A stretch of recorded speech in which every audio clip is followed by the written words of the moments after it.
Monsieur le Président, Monsieur le Premier vice-président, mes chers collègues, la décision modificative qui nous est proposée présente des ajustements qui sont dans l'ensemble la continuité de votre budget et qui peuvent s'entendre. J'insisterai sur un élément marquant au vu des éléments financiers qu'il représente, à savoir l'inscription de 38 millions d'euros en vue d'acheter le tellement immobilier de l'ancien siège de Sanofi à Lyon, Gerland. Cette opération pose de sérieuses questions. Et pour tout vous dire, je ne la comprends pas, tout comme semble-t-il le Césaire qui s'interroge sur l'urgence à inscrire ces dépenses. Il semble que, contrairement à ce que vous disiez à l'instant avec beaucoup d'aplomb, vous n'ayez pas pris attache ni avec la métropole de Lyon, ni avec la ville pour discuter ou négocier la localisation du nouveau lycée. Arbitrairement, vous avez décidé que c'était là et nulle part ailleurs.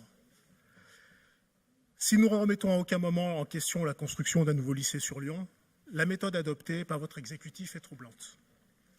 Primo, si vous aviez pris attache avec la métropole, vous auriez appris qu'elle construit un lycée dans le secteur du 7e et qu'un nouveau lycée dans cet arrondissement aurait été plus pertinent à proximité de ce futur collège plutôt qu'à proximité d'un lycée qui existe déjà.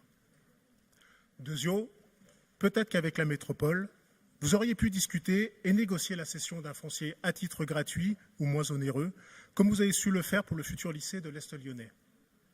Vous avez fait le choix d'y aller tout seul et de vous retrouver face à un promoteur immobilier, DCB pour ne pas le citer, à qui vous allez faire un chèque colossal de 38 millions d'euros pour un bâtiment qui devra faire en outre l'objet d'une réhabilitation lourde qu'on estime aux alentours de 15 millions d'euros. L'opération risque donc de coûter au bas mot 50 millions à la région Auvergne-Rhône-Alpes. Encore une fois, nous ne contestons pas la nécessité d'un lycée à Lyon, mais cela aurait pu être fait en partenariat avec les collectivités du territoire, notamment pour s'adapter au mieux aux besoins et essayer d'en diminuer le coût. Merci, Monsieur Villa.